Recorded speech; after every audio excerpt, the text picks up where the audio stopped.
Everyone, welcome to physics संवाद। आज का जो हमारा टॉपिक है वो है magnetic field at a point on the axis of current carrying circular coil. ठीक है, मतलब कि जब हम सर्कुलर कॉइल लेंगे, ठीक है, तब मैग्नेटिक फील्ड कैसे बनेगी।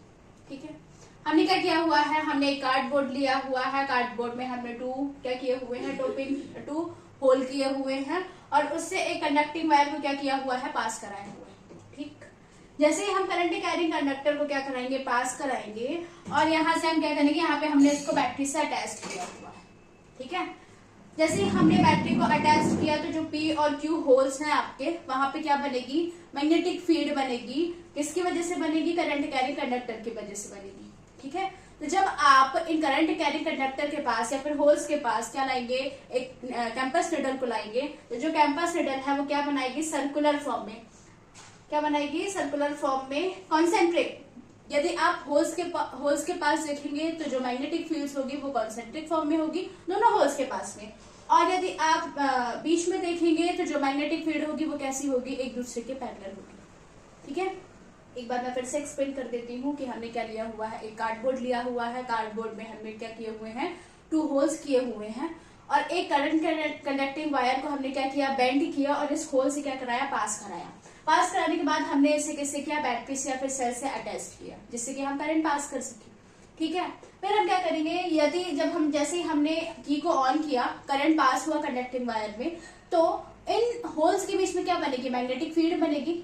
ये ऑल और नो दैट कि करंट कैरिंग कंडक्टर जो होते हैं वो मैग्नेटिक फील्ड को प्रोड्यूस करते हैं। ठीक है, तो यहाँ पे क्या बनेगी, मैग्नेटिक फील्ड बनेगी।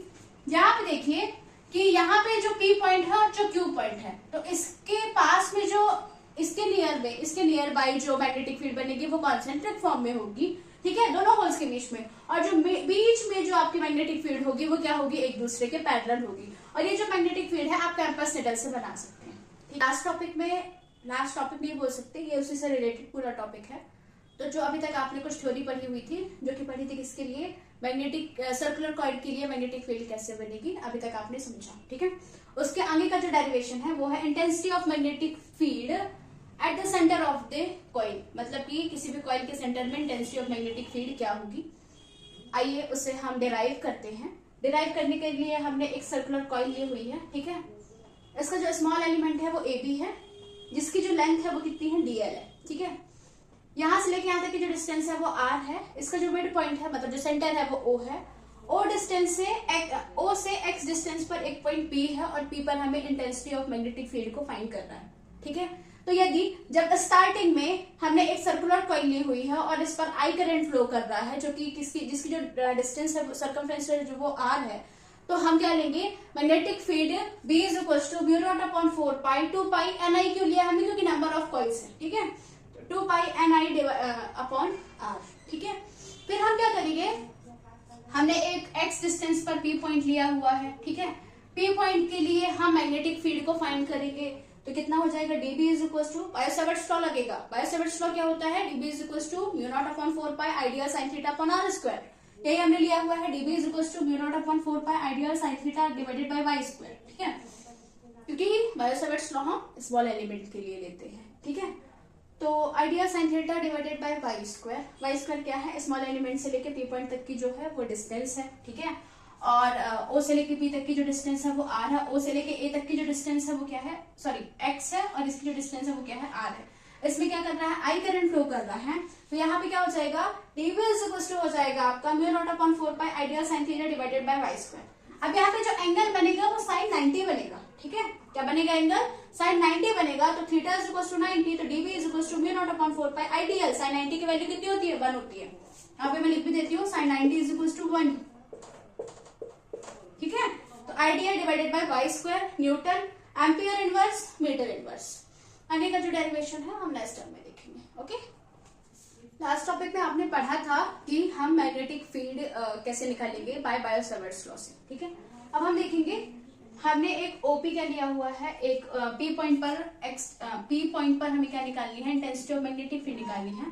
तो O से X डिस्टेंस पर P हमने एक पॉइंट लिया हुआ है। ठीक है, अब ये जो P है वो 2 कंपोनेंट्स में डिवाइड हो रहा है, इसकी ये पैरेलल जा रहा है तो dB साइन थीटा हो जाएगा और ये इसके परपेंडिकुलर है दोनों। ठीक है, तो हमने यहाँ पे दो कंपोनेंट लिए हुए हैं, एक लिया हुआ है पी आर कंपोनेंट लिया हुआ है ऊपर साइड, और नीचे साइड हमने लिया हुआ है D P R dash component लिया हुआ है। दोनों में जो मैग्नेटिक फील्ड होगी वो डीबी कॉस थीटा होगी। ये दोनों क्या है, ओपी के परपेंडिकुलर है, और ये क्या है, इसके पैरेलल है, तो क्या चला जाएगा, डीबी साइन थीटा। ठीक है, अब हम क्या करेंगे, हमने दो कंपोनेंट लिए, मैंने यहाँ पे लिखा हुआ है component parallel to axis OP, मतलब ओपी के पैरेलल कौन सा कंपोनेंट है, डीबी साइन थीटा है। तो जब आप डीबी साइन थीटा की वैल्यू निकालोगे तो mu not upon 4 pi ideal sine theta upon y square हो जाएगा।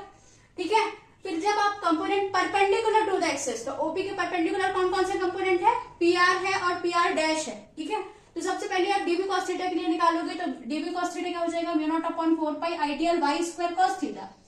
ठीक, अब सबसे पहले हम क्या करेंगे, यहाँ पे कॉस थीटा के दो कंपोनेंट्स हो रहे हैं, एक आर हो रहा है, एक आर डैश हो रहा है। ठीक है, डीबी कॉस थीटा, ये दोनों क्या है, आर मतलब कि पी आर और पी आर डैश दोनों क्या है, एक दूसरे के इक्वल इन मैग्नीट्यूड लेकिन ऑपोजिट डायरेक्शन में है। इन दोनों का जो मैग्नीट्यूड है वो क्या है, वो तो इक्वल है, लेकिन जो डायरेक्शन है वो क्या है, दोनों ऑपोजिट है, इस वजह से एक दूसरे को क्या करेंगे, कैंसिल कर देंगे। ठीक है, तो हमारे पास क्या बचा, सिर्फ डीबी साइन थीटा बचा। तो यदि हम पूरे सर्कुलर कॉइल के लिए क्या करेंगे, मैग्नेटिक फील्ड निकालेंगे, तो क्या हो जाएगा, जब हम पूरे रिजल्टेंट मैग्नेटिक फील्ड निकालेंगे तो बी इक्वल हो जाएगा सिग्मा डीबी साइन थीटा। ठीक है, अब डीबी साइन थीटा की वैल्यू कितनी है, mu not upon 4 pi ideal sine theta upon y square. ठीक, अब हम क्या करेंगे, डीएल की वैल्यू निकालेंगे, यहां से साइन थीटा की वैल्यू निकालेंगे। ट्राइंगल कौन सा, सपोज करिए हमने यहाँ पे ले लिया यहाँ पे लिया ओ ए पी में।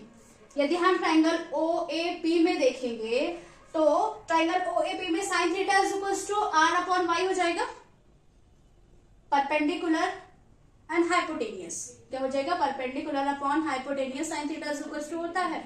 तो हमने यहाँ पे क्या लिखा हुआ है, आर अपॉन वाई। यदि हम डीएल निकालेंगे एक स्मॉल एलिमेंट के लिए, तो यहाँ पे नंबर ऑफ टर्न्स है, कितने हैं, कॉइल पे कितने हैं, नंबर ऑफ टर्न्स है, तो यहाँ पे कितना आ जाएगा, 2 पाई आर एन। ठीक है, 2 पाई आर एन, क्यों, सर्कल की जो सर्कमफ्रेंस होती है वो 2 पाई आर होती है। यदि नंबर ऑफ टर्न्स एन होंगे तो कॉइल मतलब उसकी जो सर्कमफ्रेंस होगी वो भी एन फॉर्म में होगी। तो यहाँ पे हमने क्या लिखा हुआ है, 2 पाई आर एन। ठीक है, और यदि आप वाई स्क्वायर की वैल्यू निकालोगे, तो वाई स्क्वायर की वैल्यू ये निकालोगे, तो हाइपोटेन्यूज इज इक्वल टू क्या होता है, हाइपोटेन्यूज इज इक्वल टू होता है आपका परपेंडिकुलर का स्क्वायर प्लस किसका स्क्वायर, बेस का स्क्वायर। यही हमने यहाँ पे लिखा हुआ है, Y square is equal to R square plus X square. ठीक है, अब इन सब की वैल्यू यदि आप इस वाले इक्वेशन में पुट करेंगे तो आपका क्या हो जाएगा, सर्कुलर कॉइल का जो रिजल्टेंट मैग्नेटिक फील्ड है वो फाइंड हो जाएगा। तो यदि आप बी इज इक्वल टू निकालेंगे तो mu not upon 4 pi I R upon Y into 2 pi R N. आपने किसकी वैल्यू पुट की है, आपने पुट की है वैल्यू डीएल की वैल्यू पुट की है।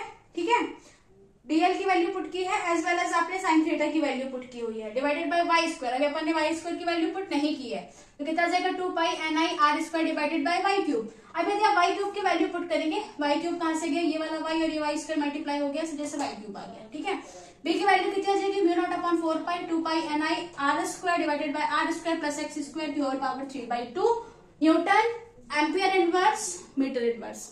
ठीक है, आई होप कि आपको समझ आया होगा। Thank you. यही आपका रिजल्टेंट मैग्नेटिक फील्ड है। ठीक है, इसके लिए सर्कुलर कॉइल के लिए।